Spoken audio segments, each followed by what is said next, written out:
மாப்பிள்ளையும் பொண்ணும் நான் சொல்லக்கூடிய மந்திரத்தை 2 பேருமே சொல்லுங்க. சரி ஐயரே. என்ன மேடம் சைலண்டா இருக்கீங்க? எதுவும் இல்லை. இல்லையே, எனக்கு ஒன்றும் அப்படி தெரியலையே. அதான் எதுவும் இல்லைன்னு சொன்னோம்ல. ஓகே, எனக்கு தெரிஞ்சு போச்சு. என்ன? உன் மேக்கப் நல்லா இருக்குன்னு சொல்லலை, உன் ட்ரெஸ்ஸு நல்லா இருக்குன்னு சொல்லலை. வந்தப்போதுல இருந்தே நான் பிஸியாக இருக்கேன், ஃபோனே எடுக்கலை. சரி சாரி. ஒன்றும் தேவையில்லை, கொஞ்ச நேரம் வாயை வச்சுட்டு பேசாம இருங்க. கல்யாண மண்டபத்தில் இருக்க வச்சு மாப்பிள்ளை எப்படி கெஞ்சுன்னு கெஞ்ச வைக்கிறது நீ ஒருத்தி தான். சரி அபி, என்னதான் பிரச்சனைன்னு சொல்லி எதுக்கு உண்மைன்னு இருக்க? எப்பவுமே சிரிச்சிட்டு ஜாலியாக இருப்பியே, என்னாச்சு? கல்யாணம்ன்ட்டு நர்வஸாக இருக்கோ? அதெல்லாம் ஒன்றும் கிடையாது. அப்புறம் என்னாச்சு அபி, என்ன ரீசன்? ரீசனா இப்போ தெரிஞ்சே ஆகணுமா? சரி, நான் ரீசன் சொல்லுங்க, அதுக்கு சொல்யூஷன் சொல்லுவீங்களா? சரி சொல்லு. எனக்கு ரொம்ப ஹாட்டாக இருக்கு. இந்த சாரி, மாலை, ஜுவல்ஸு, தலைமலை, இத்தனை பூவு எல்லாத்தையும் கழட்டி போட்டுட்டு நைட் ட்ரெஸ் போட்டுட்டு உட்காரலாம் போல இருக்கு. இதில் வேற இப்போ ஹோமகுண்டம் போட போறேன்னு நெருப்பை ஏற்றி விட்டுருவாங்க. நெருப்பு முன்னாடி உட்காரணும். மேக்கப்புக்கு எவ்வளோ பே பண்ண தெரியுமா? இதுதான் உன் பிரச்சனையா? நானும் ஏதோ பெரிய பிரச்சனை நினைச்சேன். எனக்கு இப்போ இருக்க பெரிய பிரச்சனை இதுதான். இது எப்படி சின்ன பிரச்சனை ஆகும்? மேக்கப் எல்லாம் போயிட்டே இருக்கு. அப்படியெல்லாம் இல்ல அபி, நல்லா தான் இருக்கு. எனக்கு உள்ள எல்லாம் அப்படி எரியுது, ஹாட்டா இருக்கு. இத்தனை ஏசி வச்சு கூடவா? இத்தனை ஏசி வச்சு பாருங்க, இந்த ஹாலில் எப்படி ஒரு 2000ல இருந்து 3000 பேர் இருக்க மாட்டீங்க? இன்னும் அதிகமாக தான் இருப்பாங்க. அப்புறம் ஏசி எத்தனை வச்சா எங்க பத்தும்? இதுல இந்த ஐயரு அவர் சொல்ல மந்திரத்தை வேற திருப்பி சொல்லணுமா? இதுக்கு தான் நான் சொன்னேன், ரெஜிஸ்டர் ஆஃபீஸ்லேயே மேரேஜ் வச்சுட்டு ரிசப்ஷன் கிராண்டா வச்சிருக்கலாம். இந்த மாதிரி எந்த ரிச்சுவல்ஸும் பண்ணவே தேவையில்லை. அபி, அம்மா அப்பாவோட ஆசை, அதை நம்ம நிறைவேற்றி தானே ஆகணும். அதுக்கு தானே நம்ம இருக்கோம். நம்ம கல்யாணத்தை இப்படி நடத்தணும் அப்படி நடத்தணும்னு அவங்களுக்கு எவ்வளோ கனவு இருக்கும். கொஞ்சம் அவங்க முகத்தை பாரு, அவங்க முகத்தை பார்த்தாலே உனக்கு இருக்கிற கவலை எல்லாம் போயிடும். அப்படியெல்லாம் ஒன்றும் இல்லை. நான் ஃபர்ஸ்ட் என்னை பற்றி தான் யோசிப்பேன். எனக்கு எரிச்சலாம் வருது. என்ன இவ இப்படி பேசிட்டு இருக்கா? எது சொன்னாலும் இது பண்ண மாட்டாப்புல இருக்க. சரி, இன்னும் கொஞ்ச நேரம் தான் கல்யாணம் முடிஞ்சிடும். அப்புறமா நீ அந்த பிரைடல் ரூம்ல கொஞ்ச நேரம் போய் இரு, சரியா? கெஸ்ட் யாரு வந்தாலும் நான் சொல்லிக்கிறேன். சரி, கொஞ்சம் சிரிச்சுட்டாது இருக்கலாம்ல. போட்டோக்கு போஸ்ட் கொடுக்க சொல்லுவான் அவன் இப்போ. சிரிங்க மேடம், சிரிங்க மேடம்னு. ஒன்றும் தேவையில்லை. இவளை சமாளிக்கிறது ரொம்ப கஷ்டம்தான். 2 பேருக்கு ஜோடி பொருத்தம் எப்படி இருக்கு பார்த்தீங்களா? ஆமா ஆமா, 2 பேருக்கு பொருத்தம் அப்படி இருக்கு. பெரிய பூசணிக்காவா வாங்கி சுத்தி போடணும். என் மருமகளும் ரொம்ப அழகா இருக்கா பாத்தீங்களாங்க? ஆமா, நீ செலக்ட் பண்ண மருமக தானே. ஆனா அவ மூஞ்சில ஒரு சிரிப்பே இல்ல. 2-3 நாளா ஃபங்க்ஷன் ரொம்ப டயர்டா இருந்திருக்கா. ஆமா சிவகாமி, என்ன இன்னைக்கு கல்யாணமும் முடிஞ்சாதான் அவங்களுக்கு கொஞ்சம் ரெஸ்ட். இங்க பாரு, நான் இப்பவே சொல்லுங்க, கல்யாணம் முடிஞ்சு அவங்கள ஒரு 2 நாளைக்கு டிஸ்டர்பே பண்ணாத. அவங்கள கோயிலுக்கு போறது, அங்க போறது, இங்க போறதுன்னு பெரியவா யார் சொன்னாலும் அவங்க கிட்ட சொல்லிடு, சரியா? கல்யாணம் முடிஞ்ச கையோட பண்ண வேண்டிய வேலைகள்லாம் இருக்குல்ல, அதெல்லாம் அப்புறம் யார் பண்ணுவாங்க? அவங்க தான் பண்ணணும் சிவகாமி. நாமளாச்சும் புரிஞ்சுக்கிடணும்னா.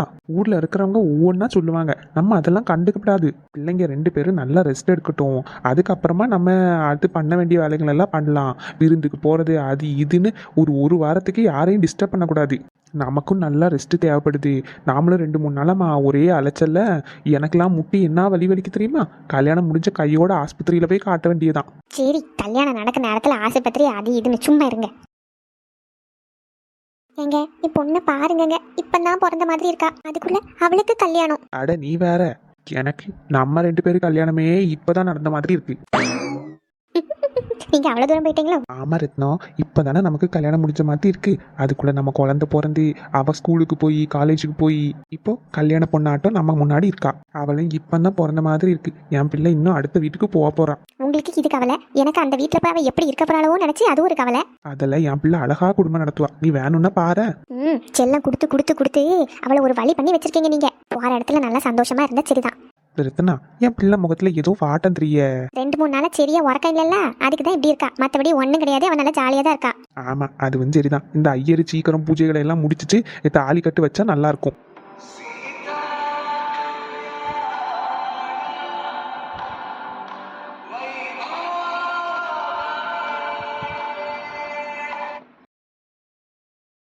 என்னங்கடா 2 பேரும் கேர்ள் ஃப்ரெண்ட் கிட்ட போய் நிக்காம இங்க வந்து நிக்கீங்க? கேர்ள் ஃப்ரெண்ட் கிட்ட போய் நிக்கிறதுக்கு பெர்மிஷன் கொடுத்தா நாங்க ஏன் நிக்க மாட்டோம்? அதானே, நல்லா சொல்லுடா. டேய், அவனை நம்பினாலும் நம்புவேன், ஆனா நீ இருக்கியே, உன்னை நான் நம்பவே மாட்டேன். அக்கா, என்னக்கா திடீர்னு இப்படி சொல்லிட்ட? ஆமா, அவனை நான் நம்புவேன்டா, ஆனா உன்னை நான் நம்ப மாட்டேன். சரி, என்ன ரீசன் சொல்லி, என்னையா நம்ப மாட்டேன்? டேய், அவன் ரிலேட்டிவ் வீட்டு கல்யாணத்துக்கு வந்திருக்கான். நீ எதுக்குடா வந்திருக்க? உன்னை யாருடா இந்த கல்யாணத்துக்கு கூப்பிட்டாங்க? அக்கா கேட்டாங்க பாரு கேள்வி. இப்ப சொல்லுடா. அண்ணா ஒருத்தன் நிக்கல ஜோடியா, அவனும் இன்னும் என் பக்கத்துல ஒருத்தன் நிக்கல இவனும், 2 பேரும் சேர்ந்து என்ன வண்டியில தூக்கி போட்டு கூட்டிட்டு வந்துட்டாங்க. ஏதே அப்போ நீ உன் விருப்பத்துக்கு வரல, அந்த பிள்ளைய பார்க்க தானே வந்த. அக்கா ரொம்ப ஃபாஸ்டி, கரெக்டா கண்டுபிடிச்சிருக்காவ. அக்கா இப்படிதான் சொல்ல சொல்லி கூட்டிட்டு வந்தான்.